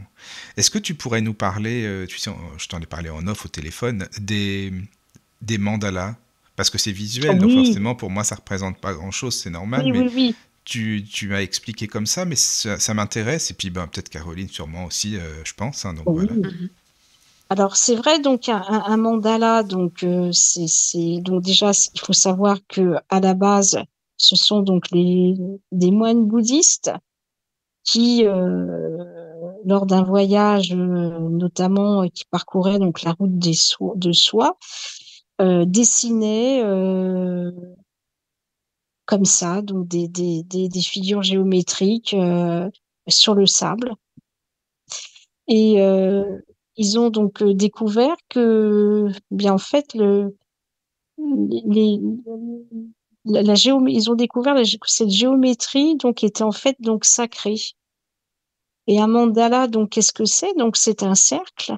Et dans ce cercle, il va y avoir tout un tas de symboles qui va être donc qui peut être donc un triangle, qui peut être donc un point, et qui peut être donc une ligne. Et puis donc à l'intérieur, qu'est-ce qu'on va y mettre? On va y mettre des couleurs, on va y mettre des animaux, on va y mettre une fleur. Mais rien n'est fait donc au hasard parce que le triangle donc va représenter donc l'union, c'est le chiffre 3. Euh, le cercle, ça va former donc un égrégore, hein. C'est aussi donc une énergie, je dirais donc qui est solidaire. C'est repris donc dans beaucoup donc de traditions. Après donc ce triangle, est-ce qu'il est à l'endroit, est-ce qu'il est donc à l'envers? La couleur, est-ce qu'elle est orange? Est-ce que ça va correspondre donc à la vitalité? Est-ce que c'est le vert de la nature qui va représenter l'espoir? Et puis quand on va regarder, on va visualiser donc ce mandala, il y a quelque chose un petit peu d'hypnotique qui va se créer en le regardant. Et ça va vraiment donc atteindre ce qu'on appelle donc notre subconscient. Et on dit que les mandalas sont vraiment donc des supports donc de méditation. Qui font partie aussi donc de la géométrie donc sacrée. Comme je vous l'ai décrit donc tout à l'heure, ça va nous permettre de nous intérioriser, de rentrer donc en méditation. Et déjà donc on va faire donc une forme donc de lâcher prise, hein, quand on rentre donc dans l'union, dans une énergie donc qui est forte, mais d'une énergie donc bienveillante, quelque chose donc qui tourne. Hein, la partie donc physique va se déconnecter pour laisser place donc à l'intérieur, à la méditation donc intérieure, et donc c'est tout à fait donc positif et bienveillant. Et on peut créer chaque jour un mandala donc qui va être différent. Et c'est ce que j'explique donc dans mon livre, parce que le lundi va correspondre beaucoup plus donc à la lune, avec une couleur donc particulière. Et on va pouvoir donc travailler effectivement sur ces énergies-là. Tout comme on peut aussi créer ses propres mandalas. Et d'ailleurs, ça a été repris par Jung aussi, disant qu'il y avait un effet thérapeutique à travers donc les mandalas, le fait de les dessiner, de dessiner donc un cercle, de regarder, de visualiser, eh bien, automatiquement, déjà, ça nous déstresse, donc c'est plutôt bien. Et ça nous permet donc de nous reconnecter avec nous-mêmes. Mais ça veut dire qu'il y a un mandala spécifique pour chaque énergie. Par exemple, chaque jour de la semaine a un mandala qui Oui, lui tout à correspond, fait. c'est ça, hein? Oui, oui. Tout à fait. D'accord. Mais quand tu dis Tout à créer fait. nos mandalas, nos propres mandalas, ça veut dire quoi? C'est selon quoi? Selon l'humeur, selon Ah oui, l'état d'esprit dans ah oui, lequel on est, c'est ça? ça peut être selon l'état d'esprit que l'on Oui, est. d'accord. Et ces mandalas donc peuvent changer. Et c'est important aussi de les regarder, de visualiser, si on veut faire un travail sur soi-même, et puis tout de suite donc d'écrire notre ressenti et de le D'accord. relire. Et oui, Alors on va le relire. On peut aussi Oui, répéter donc à haute voix, hein, des lignes. d'accord. Encore une fois, hein, tout Tout est est possible. mantra. La Oui. parole est puissante aussi, et on va Mhm. pouvoir travailler sur ça. Oui, ça se complète, hein, les mandalas, les mantras, forcément. Mais tu sais, tu dis qu'un mantra, c'est comme une prière, en quelque sorte. Oui, Oui, Donc, c'est les prières, par exemple, les prières et les sons, les phonèmes de l'Inde. Est-ce qu'on peut considérer qu'une prière, je sais pas, pour les chrétiens comme le Notre Père, admettons, ou pour les musulmans, il y en a oui, d'autres, mais est-ce que ça, pour tout toi, à ce fait. serait des mandalas aussi, des mantras, pardon, aussi? Oui, oui, oui. Pour moi, ce sont des mantras. Une D'accord. prière, pour moi, c'est la répétition de la phrase, la Oui, répétition donc du mot qui a une valeur donc sacrée, qui va nous permettre d'être en connexion, on va dire, avec le divin. Euh, pour ceux qui sont religieux, et tout simplement dans un domaine thérapeutique, de rentrer en connexion donc avec au plus profond donc de nous-mêmes. Donc ça va être une première partie donc sur ce mantra-là oui, pour être en énergie au quotidien. Hein. Je me lève, je vais donc prier, euh, et la phrase, donc le mot, tout ça, donc qui ont un sens. Si on est religieux, ça va me permettre de trouver cette espèce donc de paix intérieure, cette confiance donc en moi, et puis plein d'autres choses que je ne connais pas toutes les religions, mais en fonction de nos souhaits, ça peut nous aider. Ensuite, d'accord. après, il y a ce qu'on appelle donc des sons vocaux, hein, qui sont donc des mantras ou des séries de mots. Par exemple, le mot Om, hein, qui est très connu, Oui, qui est un mantra donc universel, qui correspond donc à la protection. Le mât, qui va être un côté donc féminin. Donc, si on associe euh, plusieurs styles donc de sons, on crée aussi donc un mantra. Et on peut aussi créer ses propres mantras. et ça, comment ça se passe quand on crée les mantras? C'est des sonorités qui nous correspondent, c'est des mots Alors, qu'on ressent? ça peut être donc un texte. Oui, C'est ce que je me suis efforcée de faire dans mon livre, mhm, parce que j'invite donc le lecteur donc à travailler donc sur des textes méditatifs, mais qui sont en fait, comme tu le dis, ça peut être une forme donc de prière, mais un mantra. Et oui, comment j'ai réalisé? Mais tout le monde peut le faire. C'est-à-dire que tous les matins, en fonction du jour, j'ai vraiment donc médité ce que ça pouvait être. Et puis, je me suis mise en connexion avec mon être intérieur, avec les énergies, je dirais donc de l'univers, pour avoir l'inspiration et pour créer donc ce texte. Donc tout le monde aussi donc peut le faire. oui. Mais alors, il n'y a pas que le texte, hein, on est d'accord, Soraya, ce sont bien sûr les sonorités, les phonèmes, comme on dit, Oui, mais de le oui, ressentir aussi au plus profond de soi, dans son cœur. C'est pas oui. juste des prononciations comme ça, Ah, tu vois.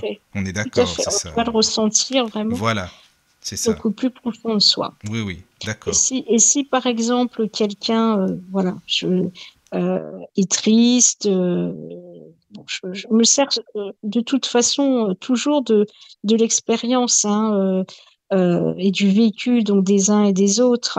Euh, je ne travaille pas, je cherche du travail. Bon, je ne sais pas donc comment faire. Si je médite et si j'écris des phrases positives pour pouvoir trouver donc du travail, donc je vais être dans une énergie positive. Si mon texte que j'ai créé, eh bien, je le lis donc à haute voix, je vais émettre quelque chose de positif, donc je vais attirer donc vers moi, eh bien, peut-être un appel téléphonique, Voilà. peut-être donc un Oui, oui. emploi. Non, ça me parle, ce que tu dis, bah oui, parce Oui, que bon, on attire ce qu'on est, puis c'est les vibrations et l'intention. C'est pour ça, bon, on parle c'est tout le temps ça. de la loi d'attraction en ce moment. Bon, c'est pareil, c'est la mode, mais on sait pas ce que Voilà. c'est. On en parle, mais on sait pas ce que c'est. Mais bon, là, on est en train d'en parler vraiment concrètement. Et ça, c'est important, quoi. Donc, C'est ça. voilà. Donc c'est ça la loi d'attraction, Oui, en oui, fait. oui. Oui, oui. Non, mais ces fameux mantras, mais forcément que on peut dire que ce sont des formules, comme des formules au final, quoi. Des Oui, prières, des formules qu'on ressente, et voilà, puis... Et parfois, il y a des voilà, sons, tu sais, il y a des mots, parfois on ne sait pas ce que ça veut dire vraiment, mais ça nous parle quand même. La sonorité, on se sent bien, tu vois. Je sais pas, ça t'est déjà arrivé? Moi, oui, par exemple. oui. Ah oui, oui, oui, tout à fait. Et puis après, donc, il y a aussi la façon dont on le dit. Oui, les intonations, la Hein, voilà, prononciation, il y a oui, les intonations. Hein, c'est ce oui, qui se c'est ça. à l'intérieur donc de nous-mêmes qui Oui, oui, fait que on peut poser donc les choses. Mhm. Euh, euh, Après, voilà. Donc, Puis pas le dire trop il y vite, a- parce que si on parle trop rapidement pour un mandat-là, on le bâcle vite fait, et puis c'est pas la peine, ah quoi. oui, Donc, ah oui, oui, oui. C'est-à-dire que la conscience, en fait, la pensée consciente ne va pas suivre. oui, c'est ça, oui. Oui, oui. Donc, il faut, quand on dit donc un mantra, il faut prendre son temps donc pour pouvoir donc le dire. Et Mhm. au fur et à mesure, ce qui est intéressant, c'est que ça va intégrer directement notre subconscient. Et le Oui, subconscient, qu'est-ce qu'il fait? Donc, il est relié donc encore une fois donc au corps donc spirituel. Donc, la connexion donc elle va se faire beaucoup plus rapidement avec les forces donc de l'univers. Et la loi d'attraction, à ce moment-là, donc, va être plus rapidement active. oui. Et puis ça se complète aussi avec la visualisation, parce que tu dis pour un travail, ok, on crée un mandala, on le dit, on le ressent au plus profond de soi, mais si on visualise en même temps un travail ou un coup de téléphone ou quelque Ça, chose comme ça va être encore plus puissant, quoi. mais tout à fait, tout à fait. Et on va être animé, notre énergie va être dans cette Oui, créativité. Et entièrement. c'est de cette façon-là, voilà, qu'on va justement donc activer, rentrer donc en action, et on va créer donc son futur. Oui, Et oui. on aura déployé son énergie. Oui, c'est ça, mais pas pour Voilà. rien en plus, surtout. Et pas pour rien. Hmm. Exactement. Oui, oui. Ah, merci Dans le beaucoup. livre, tu parles aussi de, mais je ne sais pas comment on prononce, mudras. Les mudras, alors en fait, Mudra. ce sont des gestes, ce sont des gestes sacrés, effectivement, donc que l'on peut faire donc tous les jours. Encore une fois, donc ces gestes-là, donc représentent un symbole. On les retrouve souvent dans le Bharatanatyam, mais aussi donc dans le yoga. Et le fait d'associer un geste, hein, on- ça peut paraître compliqué, mais en vérité, donc c'est simple. Un geste, un son, un regard, rien que ça, on est déjà donc déstressé. Rien que ça, on peut être déjà donc connecté. Oui, tu parles aussi de la danse, pareil aussi Oui. par rapport à ce qu'on ressent, à notre corps, et ça allier aussi le corps et la pensée, quoi. Ah bah complètement. Moi, je suis fan donc du Bharatanatyam parce Oui, que sont des danses qui sont sacrées, donc encore une fois, donc qui relatent donc la vie quotidienne. Et quand mm. on ressort donc de ce spectacle où effectivement on voit des gestes qui sont sacrés, une musique qui sont sacrées, euh, il se passe vraiment, je dirais, donc quelque chose sur un plan donc spirituel. Ça peut donner aussi une énergie, une envie donc de faire quelque chose, de créer quelque chose. Et j'en parle parce que ça m'est déjà arrivé donc à titre personnel. Ah oui, d'accord, d'accord. Il y a un éveil, il y a quelque chose qui se crée. On dit Oui, aussi que le Bharatanatyam raconte aussi la vie donc des dieux et des déesses, sans rentrer donc dans la superstition, parce qu'il faut prendre tout ça donc avec beaucoup de précaution et surtout donc dans le sens donc symbolique. Si on s'harmonise donc avec la symbolique et le message, par exemple, donc d'une déesse qui peut représenter donc l'abondance ou autre, oui, et que on est pris d'un élan de bonheur en voyant donc un spectacle parce qu'il y a la musique qui nous interpelle, il y a la danse de la jeune femme ou du danseur, parce qu'il y a aussi des danseurs de Bharatanatyam, oui. il y a des sons, il y a des sauts, eh bien, automatiquement, notre fréquence énergétique va être beaucoup plus haute. Et c'est encore une fois, donc ça va nous ouvrir peut-être des portes invisibles Oui. de notre corps, puisque notre corps est rempli aussi donc de petits chakras. Et comme dans tous les spectacles, d'ailleurs, donc je crois qu'on Mhm. peut regarder, d'ailleurs, que ça soit le Bharatanatyam et aussi autre chose, on peut avoir cette possibilité de transcender et d'aller donc vers autre chose. C'est pour Mhm. ça que je trouve aussi que les artistes ont souvent cette grande sensibilité, cette intuition, et c'est important aussi donc pour notre vie. Mhm.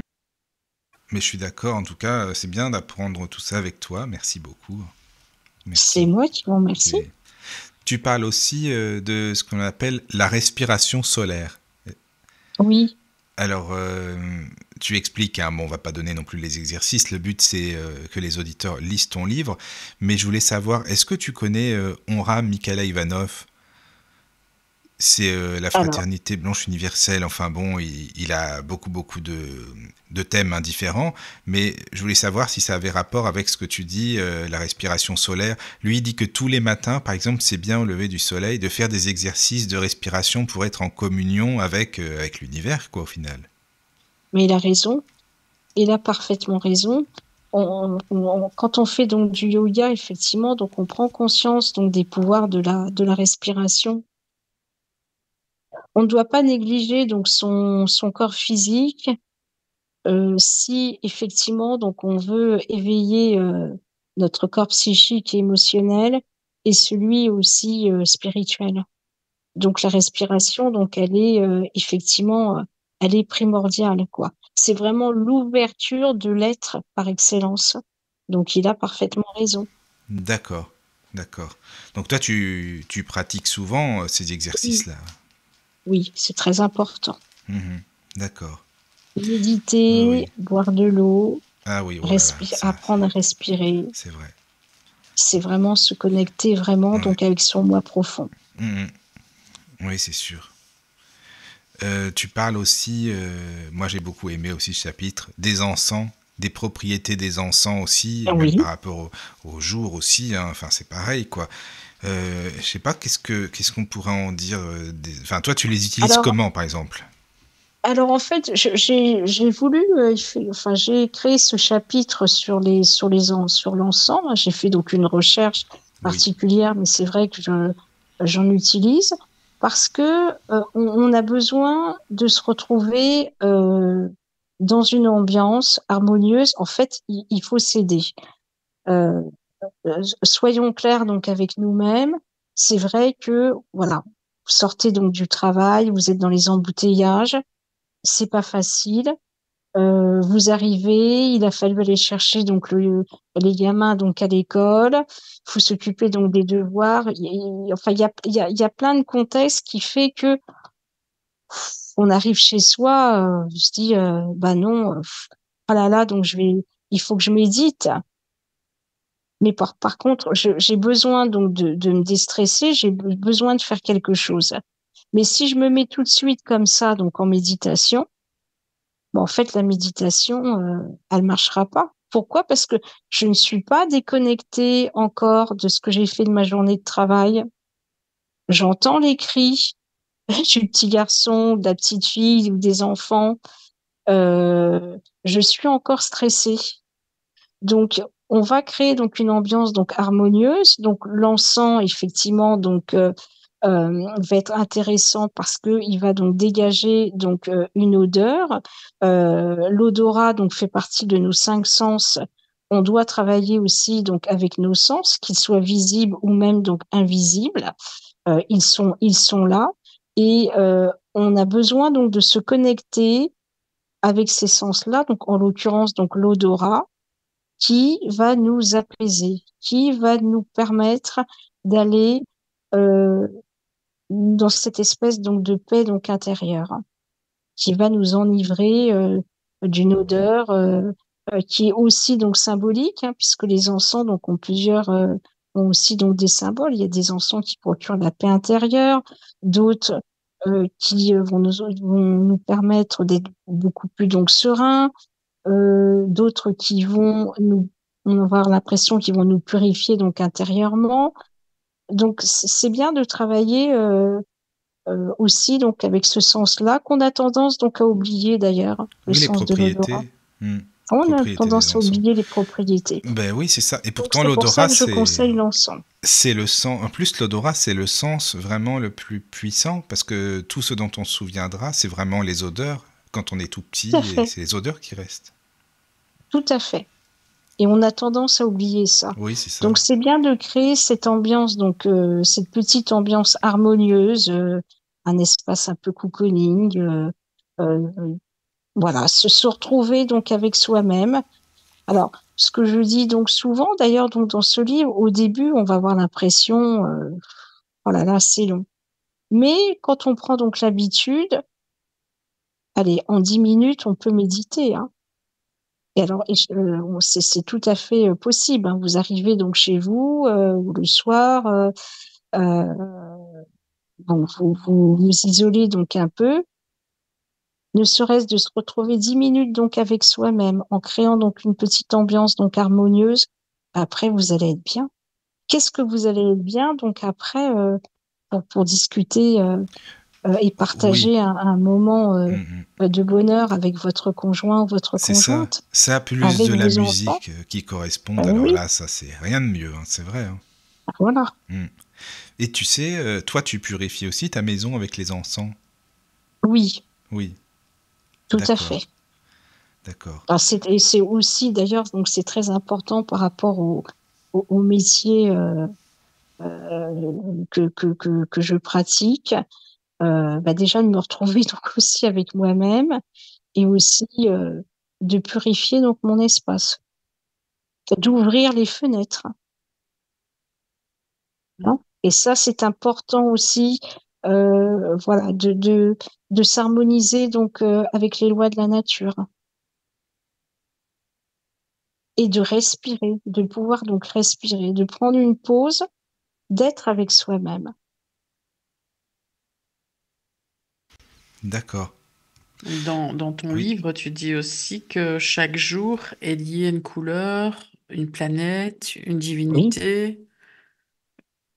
tout Comment à ça a fait. été, pas créé, mais comment ça a été déterminé tout ça? Alors, j'ai fait des recherches, hein, beaucoup de recherches sur les divinités. J'ai demandé aussi donc à des spécialistes donc également donc indiens. Et puis en ce qui concerne donc les jours et les planètes, on sait donc en astrologie, parce que j'ai fait quand même donc un peu d'astrologie, que chaque jour correspond donc à une planète. Et ça, je trouve que c'est très important parce qu'on, voilà, les planètes ont aussi donc des symboles, elles véhiculent donc des énergies et qu'on en soit conscient ou inconscient, eh bien, il y a quand même donc des interférences dans notre règne en tant qu'humain et d'ailleurs même aussi donc pour les animaux. Il n'y a rien qu'à voir avec la Lune. Quand on parle donc de pleine Lune, ça a toute une signification. On est différent, il se passe des choses. La pleine lune, la nouvelle lune. Donc, donc j'ai voulu effectivement donc faire ces correspondances entre les jours de la semaine, les lunes, les planètes, les lunes, les planètes, et reprendre également des éléments de la mythologie donc indienne donc que j'adore, qui correspondent effectivement à des particularités oui. des dieux et des Tu déesses parles et de qui Bouddha. apportent quelque chose. Tu parles de Bouddha, je sais plus si c'est le mardi ou un jour qui correspondent, c'est Oui, ça. oui, oui, Oui. oui, oui, tout à Ça, fait, tout à c'est fait. pour dire. Mais le Oui. but, encore une fois, c'est de s'harmoniser donc avec une énergie Oui. et ne pas en faire quelque chose bourré donc de superstition et quelque chose de religieux, hein. Mhm. C'est vraiment donc pour moi, c'est la puissance de l'énergie. Bah, tout est lié, hein. De toute façon, quand on parlait des encens qui correspondaient à tel Oui, jour, telle énergie, c'est pareil, comme les couleurs, comme tu le dis, ou les dieux de l'Inde ou autre. La tout est mythologie, lié. quoi. Tout est lié, oui. Tu utilises aussi tout ce qui est bougie de telle couleur pour tel jour ou moment ou quoi, non? Alors, les bougies, je suis pas, je suis pas très bougie. Toi, t'es plus encens, quoi. Oui. Je rigole parce que euh, bon, les bougies, je me dis donc en plus quand on est en plein en méditation, bon, il peut se passer il faut faire attention, faut Oui. surveiller donc une bougie. Oui, oui. Ben, l'encens aussi, non?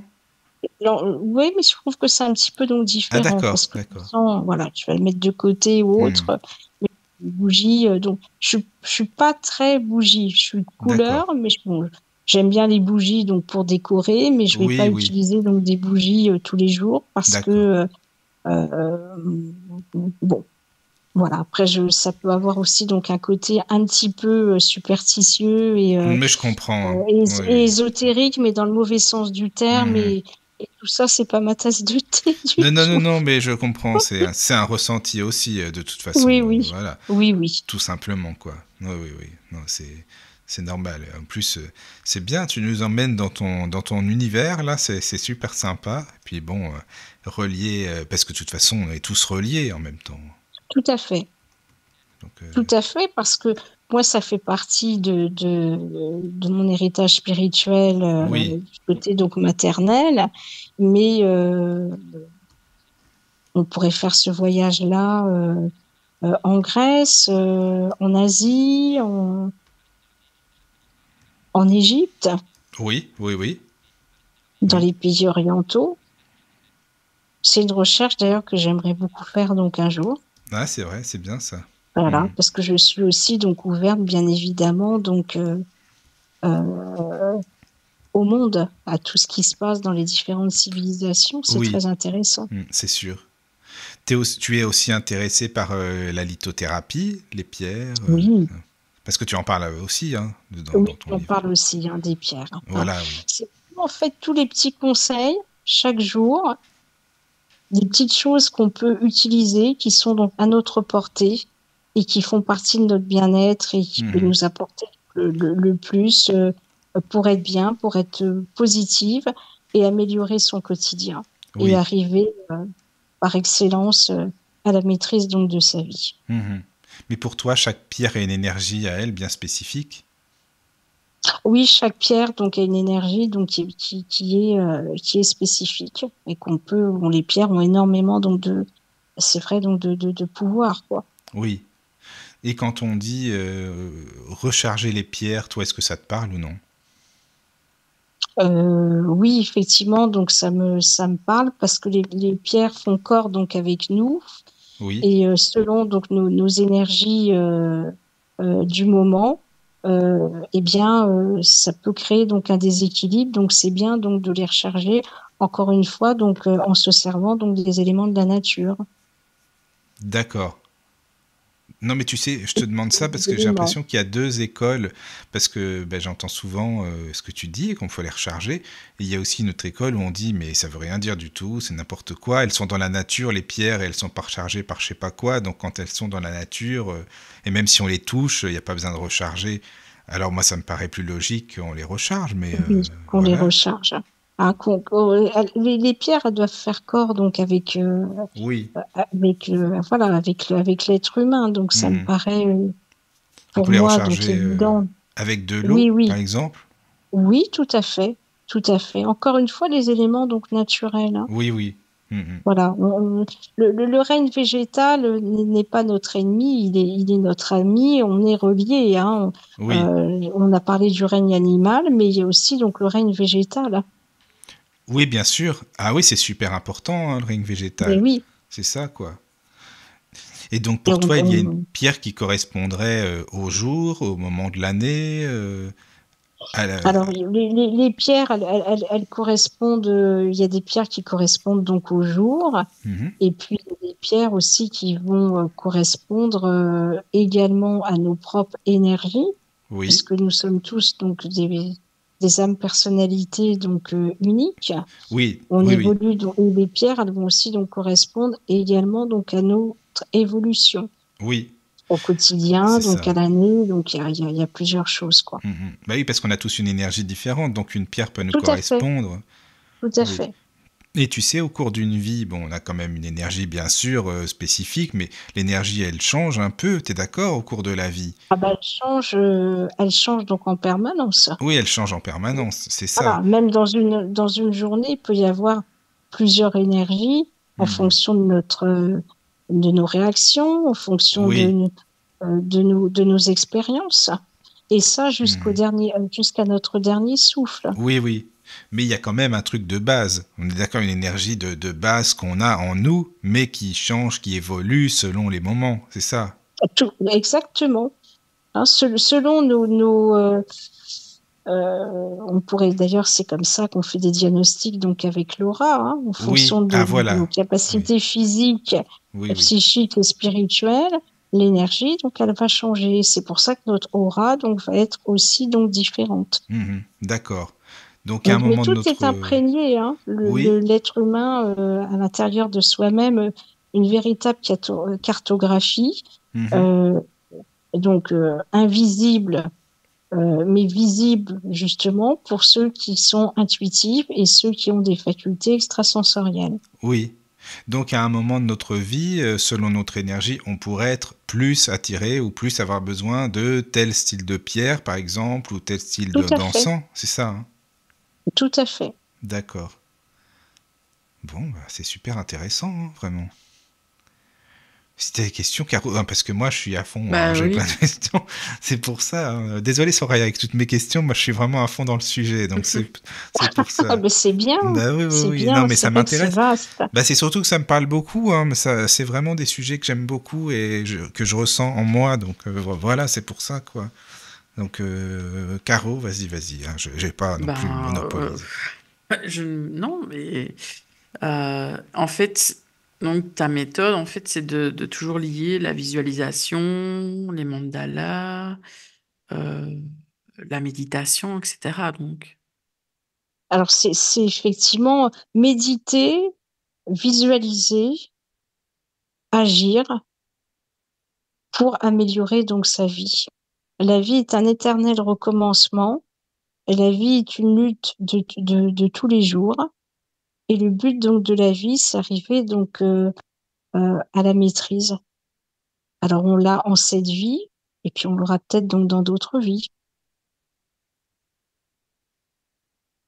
et il y a différents types de méditation. Alors il peut y avoir, il y a différents types de méditation. Il y a des méditations qui sont actives et puis des méditations donc qui sont donc passives. Il y a des méditations qui sont thématiques. Oui, le champ donc est extrêmement donc vaste. Et dans une méditation, il peut se passer donc beaucoup de choses. Il y a deux phases. Il y a la phase donc passive, et puis il y a aussi donc la phase également donc active.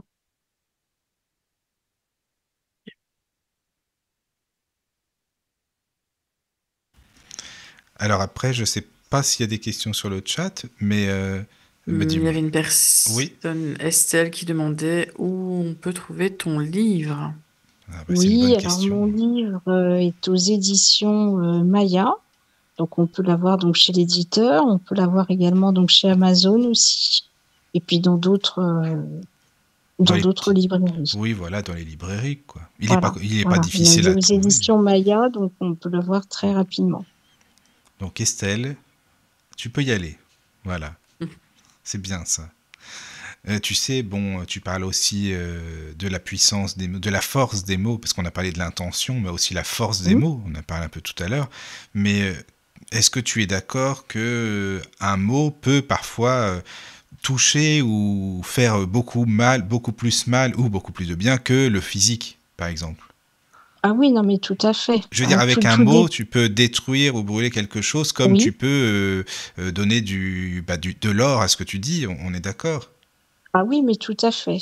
Tout dépend ce qu'on y met donc derrière ce Voilà, mot. oui, Et ce d'accord. qu'on y met donc derrière ce mot, eh bien, donc ça va être notre fréquence donc vocale, donc encore une fois. Hmm, Donc si c'est une fréquence vocale qui est agressive, oui, si c'est une fréquence vocale qui est peu rassurante, aussi, par oui. exemple, je pense que si on va dans un entretien d'embauche, ben, peut-être qu'on a peut-être plein de capacités, mais la façon dont on va se vendre, Mhm. si on manque de confiance en soi, eh ben, la personne qui est en face de nous va le ressentir. Oui, Et c'est la raison pour laquelle il faut savoir que, qu'on en soit conscient donc ou pas, l'être humain donc est intuitif. Donc tu poses donc une très bonne question parce que effectivement, euh, la fréquence vocale derrière un mot peut avoir donc des conséquences positives mhm. ou négatives. Oui, Oui, oui, mais oui, les fréquences vocales, le timbre, même la Voilà, manière de prononcer les phonèmes, les sons, quoi. voilà, voilà. D'où l'intérêt de toujours se préparer intérieurement, Oui. d'où l'intérêt de développer aussi donc son intuition pour ne pas réagir n'importe comment. Mhm. Oui, oui, je Et comprends. ça, ça rentre vraiment dans tout le secret pour chaque réalisation Oui. ou même pour éviter tout combat aussi donc agressif. Mhm. Oui. Hein, c'est maîtriser en fait c'est aussi sa force intérieure Ouais, c'est maîtriser la force, oui. Mhm. hein, Mais Il y a pour une les... pouvoir question. Ah, Oui, dire les choses. oui. il y a une question sur le chat de Jean-Yves qui demande l'encens Nag Champa est-il consacré un jour plutôt qu'un autre? J'ai pas entendu Ah, Caroline Lance. l'encens Nag Champa est-il consacré un jour plutôt qu'un autre? Alors, je ne connais pas cet encens-là. Euh, J'aurais tendance à dire en termes d'encens qui va vraiment donc toucher donc l'odorat. Là, on n'est pas dans une question donc de jour. Ça c'est pareil. On attire donc l'encens dont on a besoin. Hein, là, on est vraiment au niveau donc du sens. C'est comme le goût. Est-ce que on va aimer plutôt donc les fraises donc que les poires? Allez vers ce qui vous attire. Hein. Il y a quelque chose toujours donc de sacré, mais quelque chose donc un peu magique justement, je trouve, par rapport, je dirais donc à l'encens. Donc il n'y a pas de jour précis parce que allez, vous allez aller chez la boutique ésotérique, vous allez prendre donc un encens donc au hasard. Euh, Tiens, vous le connaissez pas. On est mercredi. Qu'est-ce qui s'est passé mercredi donc dans votre vie? Pourquoi donc d'un seul coup vous avez eu un coup de cœur pour cet encens? Pourquoi en mettant de l'encens lors de votre méditation, vous avez ressenti telle et telle chose et pas une autre? Eh ben, chercher, c'est pas par hasard. Donc tout ce qui est attrait à nos sens ne correspondent pour moi pas spécialement à des jours particuliers, mais euh, à ce que vous avez donc vécu. Alors je ne connais pas donc l'encens que nomme Jean-Yves. J'irai regarder. Oui, le Merci, Nakchampa. ça peut Tu être connais, Caro? intéressant. Ouais, c'est celui que j'utilise tout le temps en fait. Ah oui, Enfin, Ouais, je tout ne le connais temps, pas. d'accord. souvent, mais en Voilà. petit usage régulier, hein, pas pour faire une purification de maison, mais Oui, Mhm. c'est une oui, fleur en oui. fait. Mm. D'accord. C'est Je ne connais pas donc cet encens. c'est un encens qu'on trouve souvent sur la marque Satya Ah, Baba d'accord, ok. et c'est la boîte bleue.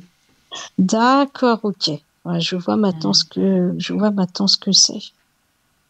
Donc, non, ce sont des encens que vous pouvez utiliser vraiment tous les jours, mais je précise, ou plus exactement, quand vous le ressentez.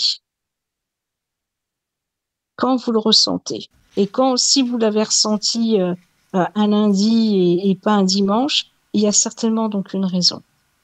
Et je voulais savoir, Soraya, toi, quand tu entends le mot magie, qu'est-ce que ça t'évoque? Le mot magie, Oui, alors alors, ça peut révéler donc aussi donc des choses un petit peu donc négatives. Hein. d'accord. Hein, donc, alors il y a la magie des lieux. Pour moi, ça peut évoquer aussi l'improvisation. Ça peut évoquer donc le mystère, Oui, le merveilleux, la chance. d'accord. Moi, ça m'évoque ça, en tout cas, le mystère, tu vois, c'est marrant, le merveilleux, le Voilà, mystère. voilà. Oui, Mais il oui, y a oui. aussi donc l'envers donc du décor.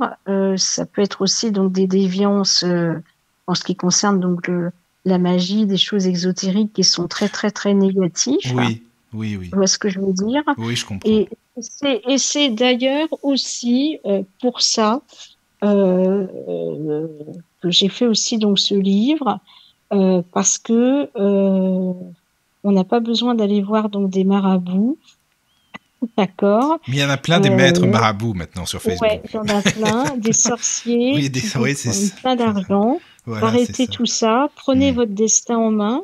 Vous avez toutes les possessions, vous possédez tout en vous pour Oui. pouvoir réussir. Mhm. Ouais, c'est ça, quoi. Non, je te Hein? demande ça parce que tu sais, on parlait tout à l'heure du pouvoir de l'intention, de la Oui, visualisation, de la pensée, des mots, etc. Et bon, pour donner un exemple concret, bah, ça me fait rigoler parce que Caro, parfois, elle pense que je fais de la magie. Caro, tu peux le dire, hein, tu penses que je fais de la magie. Alors, je vais Oui, t'expliquer pourquoi. parce que je pense que tu es très fort en visualisation. Bah, en fait, Et voilà, dans tes paroles. bah, en fait, c'est parce que si tu veux, quand je veux une personne dans une... Je te donne un petit secret. Hein. Quand je veux une personne dans une émission, si tu veux, je l'imagine sa voix et j'imagine elle est déjà là à la radio avec moi. Là, on fait déjà l'émission, par exemple. Tu vois, et cette personne-là, vu que j'imagine l'ambiance, le timbre de la voix, l'atmosphère, l'univers qu'il peut y avoir, bah, écoute, en tout cas pour le moment, je dis bien pour le moment, il arrive que quelques temps après, soit on me la présente, soit une maison d'édition me l'envoie, j'en sais rien, mais en tout cas, je l'ai quelques temps après à la radio. Et Caro, elle dit, mais ouais. Léon, il fait de la magie, celui-là, à chaque fois, il attire des trucs. Mais non, c'est pas de la magie, mais c'est ça que je Ah, voulais. c'est pas de la magie. C'est là où je voulais en venir. Est-ce que tu mettrais le mot magie dessus, toi, ou non? Parce que moi, je le mets pas dessus, mais, Non. mais Caro, elle me fait rigoler à chaque fois. C'est pour ça, elle dit, oh, tu fais de la Ça, magie, toi. ça dépend comment tu Non. l'utilises, quoi. Bah oui, mais enfin, je l'utilise pas pour des. J'utilise pour avoir, Mais voilà, des choses. Pour moi, c'est positif d'avoir des non, gens alors, intéressants à la radio, quoi. bah Oui? c'est en fait c'est pas de la magie parce que c'est la loi donc en fait donc d'une part la loi donc d'attraction puisque cette émission donc elle a pour but de véhiculer donc des messages positifs et faire avancer dans le domaine ésotérique puisque tu sélectionnes tes invités il y a voilà donc il y a une loi donc d'attraction à partir du moment où on visualise des choses positives pour créer quelque chose et ne pas et non pas pour manipuler donc Oui, oui, quelqu'un, c'est ça, ce oui. n'est pas de la Hmm. magie. Hein. D'accord. Hein, c'est voilà parce que bon, la magie peut avoir un côté aussi qui est totalement négatif et Oui, oui, péjoratif. souhaiter du mal aux gens et Voilà, tout, non, c'est pas la peine, c'est sûr. voilà. Donc Non, non. c'est pas voilà ça c'est autre chose. Oui, je suis d'accord. Mhm. Hein, donc il y a ce D'accord. phénomène-là, et puis il peut y avoir aussi également donc de la synchronisation et également aussi donc de la télépathie, Ah oui, c'est vrai, qui est ouais, j'y ai pas encore autre pensé chose. aussi. Oui, oui, c'est vrai. Oui, j'y ai pas pensé, mais t'as raison, c'est possible aussi, quoi. Oui, oui. Et puis troisièmement, donc j'ajouterais donc pour répondre donc à ta question, puisque tu dis que tu visualises des personnes, etc. Oui? Et puis la personne donc elle finalement elle est dans ton émission, mais tout simplement parce que ton intuition donc est peut-être développée. Et enfin, c'est pas et peut-être, c'est que je le pense, elle est donc développée. Ah oui, toi tu penses ça. D'accord. Ben Ben, je oui, sais pas. D'accord. c'est-à-dire que Oui. d'un seul coup, tu as eu donc une visualisation, tu as eu donc une intuition ou même donc un flash, Oui, et oui. voilà, tu as vu cette personne dans ton émission. Oui. Même si ça prend longtemps, mais c'est pas grave. Tu vois, Oui, là mais j'ai eu le des temps personnes, n'existe pas. ce que je voulais depuis des années, ben, je les ai eues, par exemple, il y a pas longtemps, mais c'est pas grave, Oui, peu importe, on s'en fiche, quoi. ah Y a oui, pas de souci. exactement. Donc c'est un flash médiumnique, un flash Oui. extrasensoriel. D'accord. C'est pas de la magie, ça n'a rien à voir. Hein. Bon. Parce que Caroline, je le ne fais temps pas de dont tu as magie, attention, hein. passé, C'est pas mal ça. voilà, Jean-Yves le dit temps si dont c'est tu un as... peu magique, et il y a une grande part d'empathie, je crois. Ah oui? Je sais J'ai pas pas. entendu. Jean-Yves sur le chat dit si c'est un peu magique, et il y a une grande part d'empathie, je crois. Oui, aussi, c'est vrai, D'accord. c'est vrai. Et parce que c'était aussi donc important pour tes émissions d'avoir ces personnes-là à ce moment-là. Oui, oui, certainement. Oui, je suis d'accord avec toi. Puis je connaissais beaucoup, beaucoup plus le sujet à fond, vraiment, les livres et tout ce que tu veux, la personne, son parcours.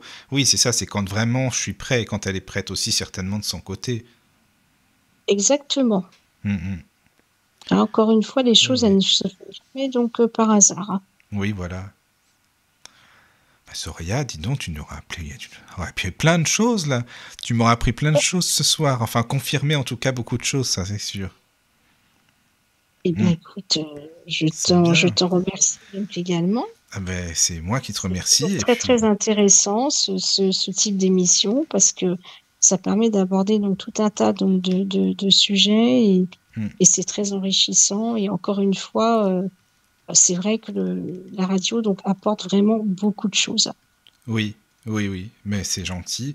Et puis, merci bien sûr aux auditeurs qui sont là sur le chat et qui nous écoutent. Et puis à Caroline, bien sûr. Et surtout, bien, lisez le livre de Soraya. Hein. Encore une fois, je le recommande. Quand j'aime bien un livre, je le recommande. Hein. Donc celui-ci, vous pouvez y aller. Hein, voilà. Crée ton futur, déploie tes énergies aux éditions Maya. Voilà, on peut le trouver, comme tu le disais, hein, Soraya, où on veut. Hein, dans Exactement. Merci Mickaël et merci Caroline. Et merci aux auditeurs. Ben, avec plaisir. Et puis, c'est quand tu veux. Tu sais, maintenant, tu connais la radio, hein, Soraya. Hein. Quand tu as envie de te joindre à nous, n'hésite pas. Exactement, j'étais ravie. Merci. Bonne soirée à tous. Enfin, bonne soirée et bonne nuit. Bonne soirée. Voilà. Bonne soirée. Bisous. À bientôt. Au revoir. Entrez dans la sérénité et la paix.